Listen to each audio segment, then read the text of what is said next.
மாலைவரசு நேயர்களுக்கு வணக்கம். சிறப்பு நேர்காணலுக்காக நான் சலோமி. இன்றைய அரசியல் நிலவரம் பற்றி பேச நம்முடன் மூத்த பத்திரிகையாளர் மற்றும் அரசியல் விமர்சகர் திரு SP லட்சுமணன் இருக்கிறார். அவரிடம் பேசலாம். வணக்கம் சார். வணக்கம் சார். இப்போ தேர்தல் தமிழ்நாட்டில் நெருங்கிட்டு வருது. ஆனா தேர்தல் நெருங்கக்கூடிய இந்த நிலையில டீலிமிட்டேஷன் பத்தி அதிக அளவுல பேசப்படுது. தேர்தல் வரக்கூடிய இந்த நிலையில இந்த டீலிமிட்டேஷன் இந்த மசோதாலாம் நிறைவேற்றதுக்கான அவசியம் என்ன? நீங்க என்ன நினைக்கிறீங்க இதை பத்தி? நம்ம நினைக்கிறது இருக்கட்டும், சம்மந்தப்பட்டவங்க யாருமே இதுக்கு நேரடியாக பதிலே சொல்லலை. இந்த 10 நாள் தள்ளி வைங்கன்னு கேட்டாங்க. ராகுல் காந்தி லெட்டர் அனுப்பிச்சார், கார்கே கேட்டார், ஸ்டாலின் போன்ற மாநில முதலமைச்சர்கள் சொன்னாங்க தேர்தலை முடிச்சுக்கிறோம், ஒரு 10 நாள் தள்ளி வச்சு பண்ணுங்கன்னு. பதிலே வரல. ஒரு மரியாதைக்கு கூட ஒரு பதில் கடிதம் அனுப்பல. அவங்க அதை துளி கூட காதில் வாங்காமல் நடத்திட்டு தெரியலையே அப்படி என்ன பண்ண வேண்டிய அவசியம் இருக்கு. இப்போ ஏதோ நான் அடுத்த வாரம் 10 நாளில் ஒரு நோட்டிஃபிகேஷன் வருது, அந்த தேர்தல் இது அமல்படுத்தி அந்த பெண்களுக்கு இடஒதுக்கீடு கொடுக்கலாம், எங்களுக்கு தூக்கமே வராது அப்படிலாம் சொல்கிறீங்களா? 30 மாதம் ஆச்சு, 33 மாதம் ஆச்சு. 2023 அந்த மசோதாவை நிறைவேற்றி அவசரமாக அரசிதழில் வெளியிடுறாங்க. காரணம் என்ன தெரியுமா? அரசிதழில் வெளியிட்டாதான் அது சட்டம்னு அர்த்தம். அந்த சட்டத்தில் தான் நீங்கள் இருக்கிற சட்டத்தில் தான் திருத்தத்தை கொண்டு வர முடியும். அன்றைக்கி எல்லோருமே சொன்னாங்க 23 சட்டம் எல்லா கட்சிகளும் ஆதரிச்சு. சின்ன சின்ன வருத்தங்கள் இருந்தது, ரிசர்வேஷன் இருந்தது, சில திருத்தங்களை செய்யுங்கன்னாங்க. அதெல்லாம் இல்லாமல் கடைசியில் ஏகோபித்தம் எல்லோருமே ஒத்துக்கிட்டு இந்தியாவில் இருக்கிற அத்தனை கட்சிகள் நாடாளுமன்றத்தில் இடம்பெற்றிருந்த அத்தனை கட்சிகள் ஆதரவோடு பெண்கள் இடஒதுக்கீடு மாதம் நிறைவேறியாச்சு. ஸ்டாலினுக்கு இடஒதுக்கீடு கொடுக்குற பிடிக்கலன்னு எடப்பாடி விமர்சிக்கிறாரு. இதெல்லாம் பொய்யுங்கிற அளவுக்கு அந்த ஸ்டாலின் ஆதரவோடும் அந்த மசோதா நிறைவேறியது. எடப்பாடி பொதுச் செயலராக இருந்த அதிமுக ஆதரவோடும் அந்த மசோதா நிறைவேறியது. அப்படி நிறைவேறின மசோதா அடுத்த ஒரு வருஷத்தில் பொது தேர்தல் வந்துச்சுல 24, அதிலிருந்தே அமல்படுத்தப்படும் சொல்கிறதுல உங்களுக்கு என்ன தயக்கம்? பிஜேபியாக செய்யல, அது சென்சஸ் எடுத்து முடித்த பிறகு அதுக்கப்புறம் தொகுதி மரியாதை பண்ணிட்டு பண்ணலான்னாங்க. இதுதான் பெண்களை ஏமாத்துற வேலை. இன்னைக்கு நான் அந்த 24 தேர்தல் சரி, இன்னைக்கு தமிழ்நாட்டில் நடந்துட்டு இருக்கிற இந்த சட்டமன்ற தேர்தலே 33% பெண்கள் இடஒதுக்கீட்டோடு நடந்திருக்க வேண்டிய தேர்தல். தடுத்தது பிஜேபி. அப்போ 33 மாசமா தூங்கி இருந்துட்டு இப்போ ஒரு 10 நாள் நாடாளுமன்ற கூட்டத்தொடரை நீங்க கொண்டு வாங்க மசோதா. அதுல இருக்கிற சந்தேகங்களை அப்புறம் கேட்குறோம். இப்போ நாங்கள் பிரச்சாரம் பண்றதா, உங்களை எதிர்த்து கேள்வி கேட்கறதா, எங்க எம்பிக்களை அங்கே அனுப்புறதா, இவ்வளவு இருக்குன்னு சொன்னபோது தொழில் கூட மதிக்கல. சரி, வெளிப்படையாக சில விஷயங்கள் அப்படி இப்படி அரசல் புரசலாக வந்தபோது தென் மாநில மக்கள் தொகை அடிப்படையில் இந்த இடங்கள் உயர்த்தப்பட்டால் தென் மாநிலங்கள் பாதிக்கப்படும். ஏன்னா 71 சென்சஸ் அடிப்படையில் தான் இப்போ இருக்கிற சீட் ஷேர் நடக்குது. 543 39ங்கிறது 71 சென்சஸ் படி. வேறு எந்த சென்சஸ் எடுத்துக்கிட்டாலும் நம்ம பாதிக்கப்படுவோம். எதனால? எமர்ஜென்சி காலத்தில் மத்திய அரசு கொண்டு வந்த அந்த குடும்ப கட்டுப்பாடு திட்டத்தை, அந்த சட்டத்தை முறையாக அமல்படுத்தியதன் காரணமாக தமிழ்நாடு உள்ளிட்ட தென் மாநிலங்கள் மக்கள் தொகையை கட்டுக்குள்ளே வச்சுருக்கோம். அவங்க தொழில் கூட மதிக்காமல் வட மாநிலங்கள், பேரை சொல்ல வேண்டாம், வட மாநிலங்கள் பல மாநிலங்கள் அதை காதிலேயே வாங்காமல் வேற மாதிரி போயிடுச்சு மக்கள் தொகை. இப்போது மக்கள் தொகை அடிப்படையில் தான் அந்த எம்பிக்கள் எண்ணிக்கை நிர்ணயிக்கப்படும் சொன்னால் எனக்கு 10 கொடுப்பீங்க அதிகமாக, 50% 10 40ன்னு வச்சுப்போமே, இருக்கிறத பேசுவோம். 50% உயருதுங்க, 20 இடம் கூடங்க, 60 வருதுங்க அப்படிங்கிறாங்கல்ல. சரி, யூபிக்கு எவ்வளோ பண்ணுவீங்க? அது 80ங்கிறது 50% கூட 120 ஆகும்ல. இந்த 120ங்கிறதுக்கு அங்கே எந்த வார்த்தையுமே மசோதாவில் கிடையாது. அண்ணாமலையே சொன்ன மாதிரி, என்ன சொன்ன மாதிரி, பாப்புலேஷன் அடிப்படை சென்சஸ் அடிப்படையில் அப்படிங்கிற வார்த்தையும் கொண்டு வராங்க. எந்த சென்சஸ்ங்கிறதையும் நாடாளுமன்றமே முடிவெடுக்கும். அரசியலமைப்பு சட்டத்தை திருத்த வேண்டிய அவசியம் இல்லை. நான் நினச்சா 2011 சென்சஸ் எடுத்துக்குவேன், இல்லை 2026 எடுத்துக்குவேன் அப்படின்னு சிம்பிள் மெஜாரிட்டியில் நாடாளுமன்றமே அதை தீர்மானிக்கணும். இப்போ வந்திருக்க மசோதாவில் இருக்குது. அப்படி அந்த கணக்குப்படி நீங்கள் எடுத்தீங்கன்னா உத்தரப்பிரதேசத்தில் 120ங்கிறது 140 வரைக்கும் போக வாய்ப்பு இருக்குது. நாம 60ங்கிறது 51 49 குறைய வாய்ப்பு இருக்கு. இப்போ நேற்று மத்திய உள்துறை அமைச்சர் அமித்ஷா அவர்கள் பாராளுமன்றத்துல இந்த தொகுதி மறுவரை தொடர்பாக விவாதம் நடத்தும் போது சொல்லியிருந்தாரு, தமிழ்நாட்டில் எம்பிக்களோட எண்ணிக்கை குறையாது, 59ஆக அதிகரிக்கும் சொல்லியிருந்தாரு. இன்னைக்கு காலையில பாராளுமன்றத்துல கனிமொழி மேம் பேசும்பொழுது அவங்க சொல்லியிருந்தாங்க, 2011 மக்கள் தொகை அடிப்படையில நம்ம தொகுதி மறுவரை செய்யும் பொழுது 11 எம்பிக்கள் குறைய வாய்ப்பு இருக்கு. அமித்ஷா பேசுறது ஒன்னா இருக்கு, மசோதால ஒன்னா இருக்கு அப்படின்னு சொல்லியிருக்காங்க. அது மட்டும் சொல்லல, பிரதமர் ஒரு வார்த்தை சொன்னார், கொஞ்சம் ஆறுதலும் இருந்தது அந்த வார்த்தையில.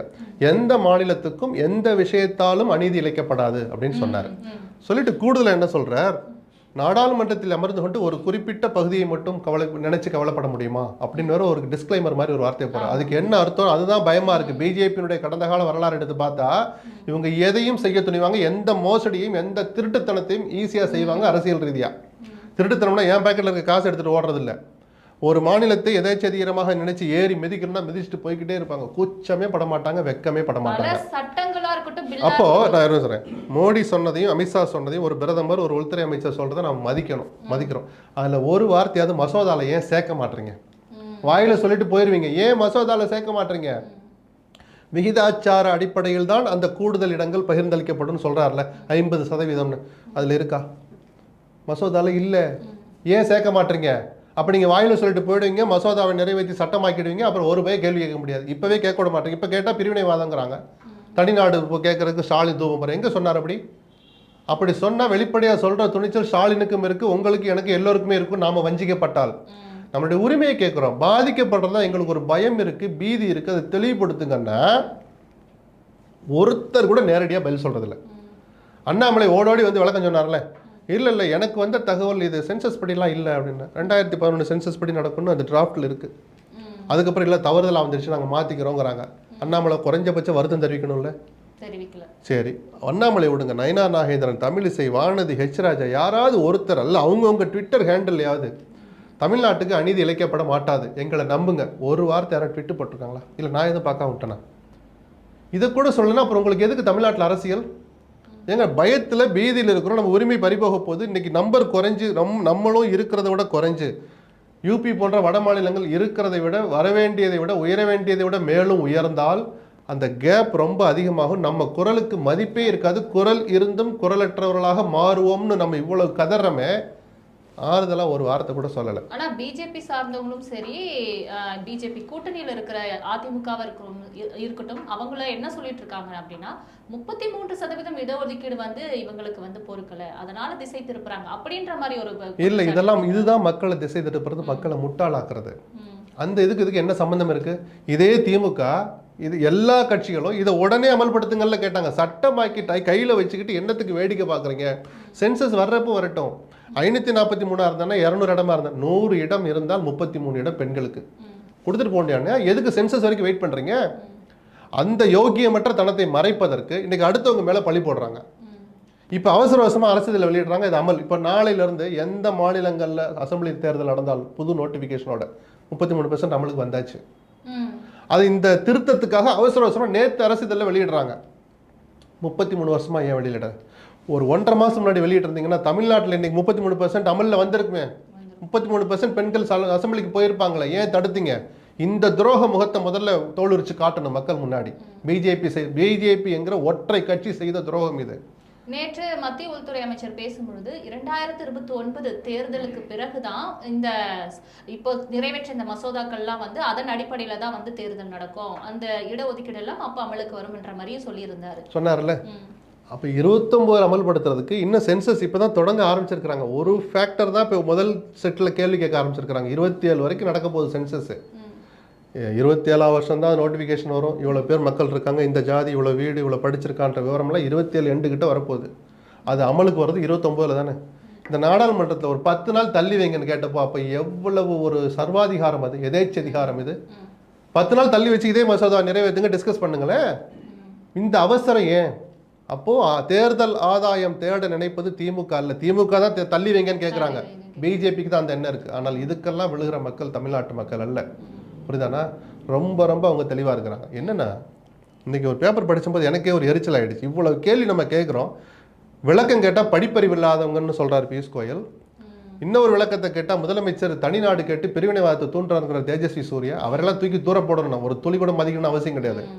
அண்ணாமலையே இங்கே பேசுகிற போது தேஜஸ்வி சூர்யா பேசுகிற பற்றி நம்ம நொந்துக்கிறது வர வழி இல்லை. யார் கேட்குற கேள்விக்கு விளக்கம் சொல்லாமல் இன்னைக்கு குஷ்புன்னு ஏன் சொல்கிறேன்னா, ஒரு பெண்ணியவாதியாக இருந்தவர், அரசியலுக்கு வராத போதே பெண்ணுரிமை பற்றி பேசினவர், எந்த கட்சியில் சேர்ந்தாலும் தான் நினைக்கிறத துணிச்சலாக சொன்ன குஷ்பு இன்னைக்கு ஒரு அற்புதமான ஒரு கருத்து சொல்லியிருக்கிறார். முதலமைச்சர் நேற்று அந்த மசோதா காப்பியை டிராஃப்ட் நகலை எரிச்சாரா? குஷ்பு சொன்ன பிறகு அந்த ஃபோட்டோ எடுத்து பார்த்தேன். அந்த வச்சு எரிக்கிற அந்த லைட்டர் இருக்குல்ல, ஸ்டாலின் எரிச்ச லைட்டர் பிளாஸ்டிக்கில் இருக்கான். தடை செய்யப்பட்ட பிளாஸ்டிக் லைட்டரை நீங்கள் பயன்படுத்தலாமா? இங்கே வாமா, உச்சி முகரனு போல இருக்கு எனக்கு குஷ்புவை பார்த்து. தப்பா சொல்லலை நான். இப்படி கூட நீங்கள்லாம் இருப்பீங்களா? குறைஞ்சபட்ச ஒரு அறிவு, ஒரு உணர்ச்சி. நீங்கள் தமிழர் இல்லை, உணர்ச்சி வராமல் இருக்கலாம். தேசிய கட்சியில் இருக்கிறவங்களுக்கு எல்லா மாநிலத்து மக்கள் மேலேயும் பிரிய இருக்கணுமே. அதை பற்றி துளி கூட கவலைப்படல. அவர் எரிச்சது பிளாஸ்டிக்கா, தடை செய்யப்பட்ட பிளாஸ்டிக்கை முதலமைச்சர் பயன்படுத்துகிறார் என்றால் அவர் மனநிலை என்னவாக இருக்கும்? அப்போ என்னங்க அக்கிரமமா இருக்கு? மக்களை நீங்க என்ன நினைச்சிட்டு இருக்கீங்க? அவர் எதை எரிச்சார், எதுக்காக எரிக்கிறாருன்னு மக்களை நினைக்க கூட விடாம இவங்க கவனம் லைட்டர்ல போகுது. உங்க லட்சணம் இவ்வளவுதானா? வெக்கமா இல்லையா அவங்களுக்கெல்லாம்? சொல்லுங்க. இதுதான் பிஜேபி பண்ற அட்டகாசம், அழிச்சாட்டியம். நாம கேட்குற கேள்விக்கு நேரடியாக பதிலே வராது. ஆனாலும் திரும்ப சொல்கிறேன், பிரதமரும் அமித்ஷாவும் சொன்ன வார்த்தைகளை நாம் மதிக்கணும். அந்த ப்ரொபோர்ஷனேட்டுங்கிற வார்த்தை, விகிதாச்சார அடிப்படையில் தான் அந்த கூடுதல் இடங்கள் பகிர்ந்தளிக்கப்படும், எல்லோரும் சமமாக நடத்தப்படுவாங்கிறது டிராஃப்டில் வரலைன்னா பிஜேபி ஒரு துளி கூட நம்ப முடியாது, நம்பக்கூடாது. இப்போ காங்கிரஸ் தரப்புல ஒரு கோரிக்கை, அதாவது கடந்த சில நாட்களாகவே சாதிவாரி கணக்கெடுப்புக்கு பிறகோ மக்கள் தொகை கணக்கெடுப்பு மீண்டும் நடத்தின பிறகோ இந்த தொகுதி மறுவரை பண்ணணும் அப்படின்ற ஒரு கோரிக்கை எல்லாம் வைக்கப்படுது இல்லையா? அதுக்குமே வந்து பிஜேபி தரப்புல இருந்து செவிசாய்க்கல அப்படின்னு தான் எடுத்துக்கணும். ஏன்னா அவங்க எதுலையுமே தெளிவாக வரமாட்டுறாங்க. நாங்கள் இதுதான் பண்ண போகிறோம் சொல்ல மாட்டுறாங்க. அதனால தான் டிராஃப்டில் பல விஷயங்கள் இல்லையே நம்மளை ஏங்கி தவிக்கிறோம்ல. இவ்வளோ அவசர அவசரமாக கொண்டு வர்றீங்க, கொஞ்சம் முழுமையாக கொண்டுட்டு வாங்கல. ஒரு 10 நாள் முன்னாடி எல்லோருக்கும் சர்க்குலேட் பண்ணுங்க. பப்ளிக் டாக்குமெண்ட் தானே, ஒன்றும் ரகசிய ஆவணம் இல்லைல்ல. அது பதிலே சொல்ல மாட்டுறாங்க. இத்தனை ஆபத்துகள் இருக்கிறப்போ தான் எங்களுக்கு புரியலை, எங்களுக்கு பயமாக இருக்குன்னு சொன்னால் கூட ஒரு துளி கூட மதிக்க மாட்டுறாங்க, பதில் சொல்ல மாட்டுறாங்க. நேற்று நாடாளுமன்றத்தில் முதல் முறையாக வாய் திறந்திருக்கிறாங்க. இந்த 39, 59 இதெல்லாம் நம்பாதீங்க. அமித்ஷாவுக்கு அந்த அதிகாரம் இல்லை. இவர் என்ன பண்ணுவார், நாங்கள் அந்த ரூல் படி பார்த்தா இப்போ இதில் 47 தான் வருது, 53 தான் வருதுன்னு சொல்லிட்டு போய்கிட்டே இருப்பாங்க. ஸோ அந்த கான்செப்ட் என்னங்கிறத டிராஃப்டில் கொண்டு வரலைன்னா தமிழ்நாடு உட்பட தென் மாநிலங்கள் எல்லோருக்கும் பாதிப்பு வரதான் போகுது. இப்போ தென் மாநிலங்கள், அதாவது தெற்கு தேய்கிறது முதலமைச்சரால் ஏற்கனவே சொல்லியிருக்காரு இல்லையா? அந்த ஒரு நிலைக்கு வராம இருக்க இவங்க தென் மாநிலங்கள் முதலமைச்சர்கள்லாம் ஏற்கனவே இது தொடர்பாக அனைத்து கட்சி கூட்டம்லாம் நடத்திருக்காங்க. என்ன ஒரு நடவடிக்கை மேற்கொண்டா இது இந்த மசோதாக்கள் வாபஸ் பெறப்பட்டிருக்காங்க? நடவடிக்கையெல்லாம் அப்புறம் முதல்ல ஒரு தமிழனுக்கு குறைஞ்சு தமிழ்நாட்டை பற்றி பேசுவோம். ஒரு தமிழனுக்கு சூடு வரணும், சொரணை வரணும். நாம் வெளிச்சி எழலைன்னா நிரந்தரமாக நம்மை அடிமையாக்குவதற்கான அத்தனை வேலைகளையும் தேசிய கட்சிகள் செய்வார்கள். இன்னைக்கு பிஜேபி, நாளைக்கு காங்கிரஸ், இன்னொருத்தர் யாரோ ஒருத்தர் எதிர்காலத்தில். நம்ம உரிமைகளை இப்போ நம்ம பாதுகாக்க தவறினால் நாம் நிரந்தர அடிமைகளாக ஆக்கப்படுவோம். அதுதான் முதல்ல புரிஞ்சிக்க வேண்டிய விஷயம். அது முதலமைச்சர் கூட்டத்தை கூட்டுறாங்க, ஸ்டார் ஹோட்டலில் கூட்டுறாங்க, இங்கே சும்மா மரத்து நடியில் உட்காந்து பேசுகிறாங்க, இதெல்லாம் அப்புறம். உணர்ச்சி முதல்ல ஒருத்தனுக்கு வரணும். அப்படி வர்ற உணர்ச்சிகளை நீங்கள் அதாவது வரவேற்க கூட வேண்டாம், அதை கேலி செய்யாமல் ஒதுங்கி போனாலே போதும். இந்த பிஜேபியினர் இங்கே இருக்கிற சில பேர் பண்ணுற அழிச்சாட்டியம் இருக்குல்ல, நீங்கள் உதவிக்கு வராட்டாலும் பரவாயில்ல, கொஞ்சம் ஒதுங்கியாவது நில்லுங்க. அதுதான் நம்மளுடைய முதல் வேண்டுகோளாக இருக்குது. இப்போ கடந்த 2 நாட்களுக்கு முன்னாடி கமலஹாசன் பிரச்சார கூட்டத்தில் பேசும்பொழுது இந்த 33% இடஒதுக்கீடு என்பது ஒரு சூழ்ச்சி, தூண்டில் மீன் மாதிரி நீங்கள் போடுறீங்க, நாங்கள் கவ்வ மாட்டோம் அப்படின்ற மாதிரி சொல்லியிருக்காரு. ஸோ இந்த தொகுதி மறுவரைக்காக தான் அவங்க வந்து அந்த 33%. ஆமாம், நீங்கள் அது ஏற்கனவே அமலாகி தாக்கல் செய்யப்பட்டு சட்டமாக்குன ஒரு விஷயத்தை திரும்ப அதுக்காக கொண்டு வரணும்னு கொண்டு டீலிமிட்டேஷனை பின்னாடியே வச்சு சருகுறாங்க. இதைத்தான் கமல் சொன்னார், நீங்கள் போடுற இதில் நாங்கள் சிக்க மாட்டோம்னு சொல்லிட்டு. உங்களுக்கு நிஜமாகவே திராணி இருந்தால், நேர்மை இருந்தால், அரசியல்வாதிக்கு நேர்மைக்கு சம்மந்தமே இல்லை, குறைஞ்சபட்ச மனசாட்சி இருந்தால் இந்த மசோதா தனி, இந்த மசோதா தனியில் சொல்லணும். அது என்ன மொத்தமாக கொண்டாந்து தாக்கல் பண்ணுறது? அதனால தான் எல்லாரும் கதறாங்க, நாங்கள் மகளிர் இடஒதுக்கீட்டை மறுக்கவில்லை, ஆதரிக்கிறோம், முழு மனதோடு ஆதரிக்கிறோம். விஜய் வரைக்கும் அந்த அறிக்கை வந்தாச்சு. ஆனால் டீலிமிட்டேஷன் இப்படி ஒரு தெளிவற்ற ஒரு விளக்கங்களோட கொண்டு வராதிங்க, அவசரப்படாதீங்க, என்ன செய்ய போகிறேன்னு சொல்லுங்கள். டீலிமிட்டேஷன் கமிஷன் ஒன்று அமைப்போம். அந்த அமைப்புக்கு ஓய்வு பெற்ற உச்சநீதிமன்ற நீதிபதியோ அல்லது பதவியில் இருக்கிற நீதிபதியோ தலைவராக இருப்பார். 5 MP 5 MLAன்னு அந்தந்த மாநிலத்திலையும் ரெப்ரசன்டேஷன் இருக்கும். ஓட்டுரிமை கிடையாது. அது அவர் தலைவர் எடுக்கிற முடிவு தான் அப்படின்னு சொல்ல. ரைட்டு, தலைவருக்கு அந்த அதிகாரம் கொடுக்குறதுல தப்பு இல்லை. அந்த தலைவரை எப்படி தேர்ந்தெடுப்பீங்க? மசோதாவில் அது கிடையாது. கான்ஸ்டியூஷன் படி தேர்தல் ஆணையரை அல்லது கான்ஸ்டியூஷன் இப்போ CBI டைரக்டரை, இந்த மாதிரியான உச்சபட்ச அரசியலமைப்பு பதவிகளை நிரப்புற போது பிரதமர், உச்சநீதிமன்ற தலைமை நீதிபதி, எதிர்கட்சி தலைவர், இந்த 3 பேர் தான் உட்காந்து பேசுவாங்க. ஏன்னா நீங்கள் ஒரு கட்சி, நான் பொதுவானால் நீதித்துறையால், அப்படி தான் ஒரு பொது பார்வை. யார் மேலேயும் ஏதாவது ஒரு ஸ்டேஜ் நம்பிக்கை வச்சு தான் ஆகணும். இன்றைக்கி அந்த நீதிபதிகளுக்கே சாயம் பூசுகிற அளவுக்கு மாறிக்கிச்சு. நீதிபதிகள் அதுக்கு காரணமாக இருக்கிறாங்க, அரசியல்வாதிகள் அதுக்கு காரணமாக இருக்கிறாங்க. ஆனாலும் கடைசி நம்பிக்கை நமக்கு நீதித்துறை தான். இப்படி இருக்கிற போது ஒரு மாதிரி பேலன்ஸ்டாக இருந்தது அந்த செலெக்ஷன் கமிட்டி. இந்த மோடி என்ன பண்ணார், பிஜேபி வந்த பிறகு அந்த உச்சநீதிமன்ற தலைமை நீதிபதி அந்த இடத்துலேருந்து நீக்கிட்டு இந்த மத்திய அமைச்சரவையில் இருக்கிற மூத்த அமைச்சர் எவரேனும் ஒருவர்னு கொண்டாண்டார். அப்போ இந்த 3 பேரும் வெவ்வேறு தளங்களில் வேறுபட்ட கருத்துக்களை சொல்கிற சூழல் மாறி ஒரே கட்சி ஆளுங்கட்சியை சேர்ந்த 2 பேர் ஒரு முடிவை ஏகோபித்தமா எடுக்கிறதுக்கான வழியை ஒரு பணம் திணிச்சு சட்டமாக்கிட்டாங்க. தேர்தல் ஆணையர் அப்படிதாங்க நியமிச்சாங்க. இன்னைக்கு இருக்கிற ஞானேஷ்குமார் எப்படி உள்ள வந்தார்? இந்த லட்சணத்துல தான் உள்ள வந்தார். இப்போ தமிழ்நாட்டிலுமே நிறைய அப்போ நீங்க இந்த டீலிமிட்டேஷன் சேர்மன் இருக்குல்ல, அந்த கமிஷன் சேர்மன், அதையும் இதே மாதிரி நீங்க உங்களுடைய சுய விருப்பத்தின் பேர்ல சேர்த்தீங்கன்னா நீங்க என்னவெல்லாம் நினைக்கிறீங்களோ அதை சேர்மன் செய்வார். அப்போ அதையாவது வெளிப்படைத்தன்மையோடு இப்படி எதிர்க்கட்சிகளோடு கலந்து ஆலோசித்து இந்த சேர்மன் நிரப்பப்படுவார் அப்படின்னு சொல்லியிருக்கீங்களா? அதுவும் சொல்லலை. இவ்வளவு ஆபத்து இருக்கு. இதை பத்தி பேசுறதுக்கெல்லாம் இங்க யாரும் இல்லை. லைட்டர் பிளாஸ்டிக்ல இருந்துச்சா? இப்போ பாஜகவுக்கு எதிர்ப்பு தெரிவிக்கிற முக்கியமான 2 மாநிலங்கள் அப்படின்னு பார்த்தா நம்ம தமிழ்நாடையும் சொல்லலாம், மேற்கு வங்கத்தையும் சொல்லலாம் இல்லையா? இந்த நிலையில இருக்கும் பொழுது இவங்க நம்மள மீறி ஒரு சட்டத்தை அங்க கொண்டு வராங்கன்னும் போது இன்னும் அவங்களுக்கு எதிர்ப்பு தான் வரும்னு அவங்க யோசிக்காம தான் இதெல்லாம் பண்ணியிருப்பாங்கன்னு நினைக்கிறேன். ஏன்னா இதை ஒரு பொருட்டாவே மதிக்க வேண்டாங்கிறதா இந்த ஸ்டாண்ட் எடுக்கிறாங்க. 850 இடங்களாக ஒரு உயர்த்துறதுக்கு காரணமே இன்னைக்கு இப்படி சமாளிச்சிடலாம், அடுத்த தேர்தல் அப்போ சென்சஸ் அடிப்படையில் சொல்லிட்டா இன்னும் தமிழ்நாட்டுக்கு குறையும், உத்தரப்பிரதேசத்துக்கு கூடும், பீகாருக்கு கூடும், மத்திய பிரதேசம், ஏன்னா அவங்கெல்லாம் மக்கள் தொகையை கட்டுப்படுத்துறதுல ஒரு துளி கூட கவலைப்படலை. அப்போ 5 மாநிலங்கள் 6 மாநிலங்கள் பிஜேபியோ அல்லது காங்கிரஸோ எதிர்காலத்தில் வலுவாக இருக்கிறவங்க அந்த 6ல் ஜெயிச்சா போது ஒட்டுமொத்த நாட்டை ஆளலாம். அவங்க நினைக்கிற சட்டத்தை பூரா கொண்டு வரலாம். இருமொழி கொள்கை கூடாது, மும்மொழி கொள்கை கூடாது, இருமொழி கொள்கை, இந்தி தான் படிக்கணும், தமிழை தூக்கி தூர எறினா சட்டம் போட்டு நீ அமல்படுத்தும்பாங்க. இதுதான் சாப்பிடணும்னு சட்டம் போட்டால் இந்தியா முழுக்க அது அமலாகும்னு சொல்லுவாங்க. நம்மளை ஒரு துளி கூட மதிக்க மாட்டாங்க. இந்த ஆபத்தை தான் நம்ம எல்லாரும் புரிஞ்சுக்கணும்னு நம்ம சொல்றோம். விகிதாச்சாரம் வந்து இப்ப எந்த அளவுக்கு வந்து அவங்களோட கணக்குப்படி, இப்ப மத்திய பாஜக அரசு கணக்குப்படி தொகுதி மறுவரை செய்யப்பட்டு மத்திய உள்துறை அமைச்சர் சொன்ன மாதிரி 59 எம்பிக்களாக அதிகரிக்கப்படுது அப்படின்னா ரேஷியோ வந்து எந்த அளவுக்கு 50% சொல்றாங்க. இப்போ 543ல 50% கிட்டத்தட்ட 850க்குள்ள வருது யூனியன் பிரதேசத்தை சேர்ந்து. அதே மாதிரி இருக்கிற இடங்கள்ல அந்தந்த மாநிலங்கள்ல 20ன்னா 10 இடம் கூடி 30, 40 இடம் வச்சிருக்கிறாங்களா 50%, 20 இடம் கூடி 60 அப்படின்னு 50% சொல்றாங்கல்ல. அதை ஏன் மசோதால காட்ட மாட்டீங்க? அதுதான் கனிமொழி அவர்களும் சொல்லல. அது சொல்லுங்க. ரெண்டாவது, இந்த ஸ்கீம், இந்த கான்செப்ட் குறைஞ்சபட்சம் 25 ஆண்டுகளுக்கு அமலில் இருக்கும், வேறு எந்த சட்ட திருத்தமும் இதில் கொண்டு வரப்பட மாட்டாது, அதை சேருங்கிறாங்க. நீங்க இந்த நாய்க்கு எலும்பு தொட்டு போடுற மாதிரி நீங்க இந்த நிமிஷம் இதை காமிச்சு நிறைவேற்றுவீங்க. இந்த முதல் தேர்தலையும் அதே மாதிரி நியாயமாக நடத்துக்குவீங்க. அடுத்து தேர்தல் முடிஞ்ச அடுத்த வருஷமே நாடாளுமன்றத்தை கூட்டி இப்படி அவசர அவசரமாக கூட்டி 2 அவைகளையும் ஒன்றா உட்கார வச்சு மெஜாரிட்டி இல்லைன்னா 2ஐயும் சேர்த்து வச்சு மெஜாரிட்டி காமிச்சு 2029 மக்கள் தொகை கணக்கெடுப்பின்படி 2027 கணக்கெடுப்பின்படி இந்த தொகுதி மறுவரை இப்படி சீரமைக்கப்படும் ஒரு தீர்மானத்தை போட்டு அதை நிறைவேற்றி நம்ம இப்போ 59 அண்ணாமலை தலையில் வச்சு கொண்டாடுறாருல, தமிழ்நாட்டுக்கு 59 வருதுன்னு நம்மளெல்லாம் ஏமாத்துறாங்களே, அந்த 59 50 குறைய போகுதுங்க, குறைஞ்சிதான் ஆகும். 1971 மக்கள் தொகை கணக்கெடுப்பை தவிர வேற எதை அமல்படுத்தினாலும் தமிழ்நாடு பாதிக்கப்படும். அப்ப என்ன சார் 50 வருஷத்துக்கு கதையை படிச்ச தொங்குறேன். வேற வழி என்னன்னா, மக்கள் தொகை கணக்கெடு அந்த திட்டத்தை, மக்கள் தொகை கட்டுப்படுத்துகிற திட்டத்தை மத்திய அரசின் வேண்டுகோளை ஏற்று சிறப்பாக அமல்படுத்திய மாநிலம் தமிழ்நாடு, கேரளா, கர்நாடகா. உங்களுக்கு 50%க்கு பதிலாக 60% உயரும். அதை அமல்படுத்த தவறிய வட மாநிலங்கள் சோக்கு 50 கொடுக்க முடியாது, 45 40 குறைக்கிறோன்னு சொல்றதாங்க நிஜமான நீதியா இருக்க முடியும். நீ சொன்னதை கேட்டதுக்கு தண்டனை, அது ஒரு துளி கூட மதிக்காதவனுக்கு இன்னும் ரிவார்டு.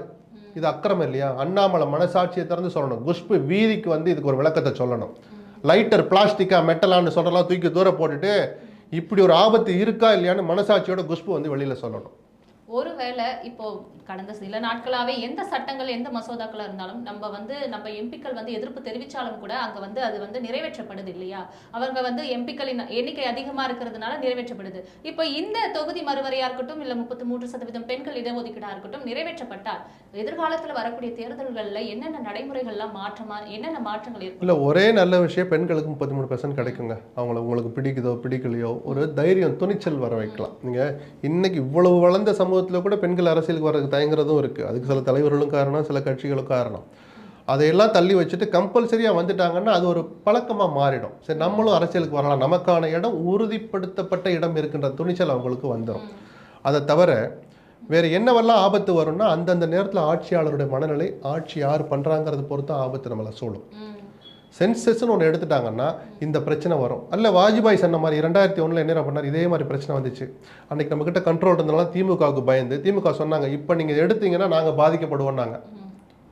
அப்போ எங்களுக்கு 71 நல்லபடியாக நாங்கள் 77 சட்டத்தை மதிச்சதுனால எங்களுக்கு கூடுதல் இடங்கள் கொடுக்கறாங்க. அது உத்தரப்பிரதேசம் எதிர்ப்பா இந்த சிக்கலே வேணான்னு 25 ஆண்டுகளுக்கு நான் தள்ளி வைக்கிறேன்னு சொன்னார். ஃப்ரீஸ் பண்ணியாச்சு. பண்ணாங்கல்ல, அந்த 25 வருஷம் கழிச்சு 26 வந்திருக்கு. இப்போவும் இவ்வளோ சிக்கல் வருதா? 25 வருஷம் தள்ளி வைங்கன்னு தான் கேட்குறாங்க. எவ்வளோ காலத்துக்கு தள்ளி வைக்கிறது? நம்ம முன்னாடியே செஞ்சிருக்கணும்னு நேற்று பிரதமர் பேசியிருக்கிறார் நாடாளுமன்றத்தில். அப்படி இப்போவே செய்யுங்க, நல்ல மனசு செய்கிறீங்க, அதை ஒழுங்காக செய்யுங்க, நியாயப்படி செய்யுங்க நம்ம எதிர்பார்க்கணும். தமிழ்நாட்டை வஞ்சிக்கிற மாதிரி தான் எல்லா நடைமுறையும் வருதுன்னு இன்னைக்கும் முதலமைச்சர் மு.க. ஸ்டாலின் ஒரு அறிக்கை. ஆமா, ஏன்னா நீங்க வாயில சொல்றீங்க, மசோதால சேர்க்க மாட்டீங்க. உங்களை எப்படி நம்புறது? உங்க ட்ராக் ரெக்கார்டு ஆல்ரெடி சரியில்லையே. அதனால தான் மக்கள்கிட்ட திருப்பி அதை சொல்றார். அப்படி சொல்றதுனாலே ஒரு பிரிவினைவாதம் பேசுறதா சொல்றாங்க. இன்னைக்கு அதை ஸ்டாலின் திமுக தலைவர்னு பார்க்காது, நம்மளுடைய முகம் அவர் முதலமைச்சர். அவர் சொல்லுவார், ராமசாமி, குப்புசாமி, கணேசன், சுரேஷ், ரமேஷ் எல்லாரும் சொல்லணுங்க, இதை எங்களை வஞ்சிக்காதீங்கன்னு. அதைத்தான் முதலமைச்சரும் சொல்றாரு. இப்போ நம்ம எல்லாரும் பேசுறோம், தொகுதி மறுவரையால தென் மாநிலங்களுக்கு இவ்வளவு பாதிப்பு இருக்கு, தமிழ்நாடு வஞ்சிக்கப்படுது, எல்லாமே பேசுறோம். என்ன முயற்சியை நம்ம மேற்கொண்டா இந்த மசோதாவை வந்து வாபஸ் பெறுவதற்கான வாய்ப்பு இருக்கு? ரொம்ப வெளிப்படையாக பேசுனா நம்ம குறைஞ்சபட்சம் இப்படி குரல் தான் கரடியாக கத்த தான் முடியும். ஏன்னா நீதிமன்றங்கள் இதில் தலையிட முடியாதுன்னு ஒரு ஷரத்தை கொண்டாந்து சேர்க்குறாங்க. இவங்க யோகியதை இப்போ புரியுதா? உங்கள் மேலே நம்பிக்கை இருந்தால் நாங்கள் எடுத்த ஸ்டாண்ட் ரைட்டு, எந்த நீதிமன்றத்துக்கு போனாலும் எங்களால் அதை நிலைநிறுத்த முடியும், இது நியாயம்தான் சரிதான். அப்படி துணிச்சல் இருந்தால் அந்த வார்த்தையை சேர்ப்பீங்களா? மசோதா எடுத்து படித்து பாருங்கள். டீலிமிட்டேஷன் கமிஷன் என்ன சொல்லுதோ அதுதான் ஃபைனல், நீதிமன்றங்கள் தலையிட முடியாதுங்கிறாங்க. சரி, அவ்வளோ தூரம் அதுக்கு ஒரு சட்ட பாதுகாப்பை கொடுக்குறீங்களா? அந்த தலைவர் நியாயமாக தேர்ந்தெடுக்கப்படுவாராங்கிறதுக்கு ஒரு தைரியம் கொடுக்குற மாதிரி ஏதாவது வார்த்தை இருக்கா? இல்லை. நீங்கள் யாரை நினைக்கிறீங்களோ அவர் தலைவர் ஆவார். இன்னைக்கு ஜுடிஷியரி எந்த லட்சணத்தில் போயிட்டு நம்ம பார்க்குறோம். ஒரு 50-60 நீதிபதிகள் இருக்காங்கன்னா ஒரு 6 பேராவது எவ்வளோ சேட்டை பண்ணுறாங்கன்னு வெளியில் வருது செய்திகள். 60 பேருமே யோகியமற்றவர்கள் நான் சொல்லலை. நீங்கள் அந்த 6 பேரை ஒரு ஆளை தேர்ந்தெடுக்க மாட்டீங்கன்னு ஏதாவது உத்தரவாதம் இருக்கா? குறைஞ்சபட்சம் ஒரு ஆலோசனை பண்ணி அதை முடிவு பண்ணுவோன்னு ஒரு வார்த்தைகள் இருக்கா? இல்லை. முடிஞ்ச வரைக்கும் சொல்லி பார்க்குறோம், என்ன நடக்குதுன்னு பார்ப்போம். 2034 தான் இப்போ இவங்க இயற்றப்பட அந்த சட்டங்கள் இல்லை இந்த மசோதாக்கள்லாம் வந்து நடைமுறைக்கு வரும்னு எடுத்துக்கலாமா? இல்லை, 29 வரும்னு தானே அவங்க சொல்கிறாங்க. 29க்குள்ள வரையும் வந்து எந்த மாற்றமும் அப்படின்னா என்னன்னா 29 வரலாங்கிறதும் அதில் அர்த்தம் அதில் அடங்கியிருக்கு. பார்ப்போம். முதல்ல இன்னைக்கு இருக்கிற ஆபத்தை பற்றி கவலைப்படுவோம், பேசுவோம். இல்ல அவர் சொல்லும் பொழுது அப்போ நமக்கு இப்ப நடக்கக்கூடிய தேர்தல்கள்ல எந்த பிரச்சனை இல்லை. இப்போ நேற்று அந்த மகளிருக்கான 33% இடஒதுக்கீட்டு மசோதா சட்டத்தை அரசிதழில் வெளியிட்டதன் மூலமாக அது அமலுக்கு வந்துடுச்சுன்னு அர்த்தம். சரிதானே? அதனால் அதில் இன்னைக்கு அதில் என்ன வார்த்தை சேர்க்குறாங்கன்னு பார்க்கணும். அமலுக்கு வந்துடுச்சு, ஆனால் அந்த எண்ணிக்கை எப்போ வரையறை செய்வோம்னா புதிய சென்சஸ் எடுத்த பிறகுன்னு சேர்த்தாங்கன்னா திரும்ப 29 தான். அடுத்த மாதம் ஒரு மாநிலத்தில் சட்டமன்ற தேர்தல் வருதுன்னா அமலுக்கு ஆகாது. இன்னைக்கு அந்த மசோதாவில் என்ன திருத்தங்கள் கொண்டு வராங்க, விவாதங்கள் நடந்துகிட்டு இருக்கு இல்லையா? இந்த விவாதத்தில் வர்ற வார்த்தைகளை ஏற்றுக்கிட்டு சில திருத்தங்கள் கொண்டு வர்றாங்களா, சேர்க்குறாங்களா, இல்லை நீங்கள் என்ன வேணாலும் பேசுங்க, நாங்கள் கொண்டு வந்ததான் கொண்டு வரோம், இப்படி அமைதியாக கடந்து போகிறாங்களாங்கிற பார்த்து தான் இதோட எஃபெக்ட் என்னன்னு நம்ம புரிஞ்சிக்க முடியும். நிச்சயமா இப்போ ஏற்கனவே 23லே கொண்டு வரப்பட்ட இந்த மசோதா ரொம்ப இன்னைக்கும் பயனற்றதாக தான் இருக்குது பிஜேபியினுடைய அந்த பிடிவாதத்தால். அதை கேட்கறதுக்கு யாரும் இல்லை. குஷ்பு போன்ற பெண்ணுரிமை பேசுகிற நபர்களே அதெல்லாம் மூடி மறைஞ்சு அம்னீஷியா மாதிரி, செலக்டிவ் அம்னீஷியா மாதிரி அதெல்லாம் மறந்துடுவார். நமக்கு ஏன் குஷ்புன்னு சொல்கிறேன்னா, ஒரு பெண், உங்கள் கட்சி தமிழ்நாடு தேசியவாதி, எந்த கருத்தை துணிச்சலாக சொல்கிறவர், இவ்வளோ விஷயம் இருக்கனால தான் குஷ்புன்னு சொல்கிறேன். இன்னும் இன்னைக்கு தினத்தந்தியில் அந்த வார்த்தையை படிச்சுட்டு தான் நான் கொதிச்சு போயிருக்கிறேன். பேச வேண்டிய விஷயத்தை பேசாமல் எதையோ பேசி வச்சிருக்கிறாரு என்ன. இதையெல்லாம் கேட்கணும் இல்லைங்க. எதுக்காக மகளிர் மசோதாவை நிறுத்தி வச்சிருக்கீங்கன்னு கேட்டுக்கூட நேரம் குஷ்பு ஏன் கேட்கல? அப்படி கேட்டு உங்களை கேட்க விடலைன்னா அந்த கட்சியில் எதுக்காக நீங்கள் இருக்கிறீங்க? பெண்ணுன்னு சொல்கிறதுக்காக நீங்கள் வெக்கப்பட வேணாமா? அரசியல் பேசுகிற பெண்ணா சொல்லிக்கிறதுக்கு வெக்கப்பட வேணாமா? வானதி இதெல்லாம் வாயே திறக்க மாட்டார், தமிழிசை மூச்சு விட மாட்டார். ஆனால் வேற ஏதாவது நடந்துட்டா பொங்கிக்கிட்டு வருவாங்க பாருங்க. இப்போ தேர்தல் சமயத்துல நம்மளோட திசை திருப்பவே இப்போ டீலிமிட்டேஷன் பத்தி தான் அதிகமா பேசிட்டு இருக்கோம் கடந்த 2 நாட்களாவே. இதைத்தான் பிஜேபி விரும்பி இருக்காங்களோன்னு சந்தேகம் வருது. அதனாலதான் பிஜேபியினுடைய அனுதாபிகளை ஏயா உங்க தலையில கொல்லி வச்சுக்கிறீங்க, இது மக்கள் கோவப்பட்டான்னா நீ தாங்க மாட்டேன்னு, இது நீ இந்த செல்ஃப் டிஸ்ட்ரக்ஷன் பட்டன் சொன்னா அவனே அழிச்சுக்கிறது. உனக்கு எதுக்கு இந்த வேலை சொல்லிட்டாரு. பிரச்சாரம்லாம் ரெண்டாவது, முதல்ல நம்ம உரிமைக்காக எம்பிக்கள் எல்லாருமே நீங்க டெல்லிக்கு போகணும் அப்படின்ற மாதிரி அவர் சொல்லி தான் அவங்க டெல்லிக்கு போயிருந்தாங்க இல்லையா? அதான் நீங்க கொஞ்ச நேரம் மடிக்கணும், நம்ம என்னதான் பண்ண முடியும், இதைத்தான் பண்ண முடியும். எதிர்ப்பை காட்ட வேண்டிய நேரத்தில் காட்ட வேண்டிய விதத்தில் காட்டுறோம், ஊதுற சங்க ஊதுவோம், என்ன நடக்குன்னு பார்ப்போம். நல்லதா நடக்கட்டும்னு கடவுள்கிட்ட வேண்டிக்குவோம். பார்ப்போம் சார். டீலிமிட்டேஷன் பற்றியும் தொகுதி மறுவரையால் என்னென்ன பாதிப்புகள் இருக்குது, என்னென்ன சட்ட சிக்கல்கள் இருக்குன்றதை பற்றி ரொம்ப தெளிவாக சொல்லியிருந்தீங்க. மீண்டும் மற்றொரு நிகழ்ச்சியில் சந்திக்கலாம். உங்கள் நேரத்தை பகிர்ந்ததுக்காக நன்றி. நன்றி.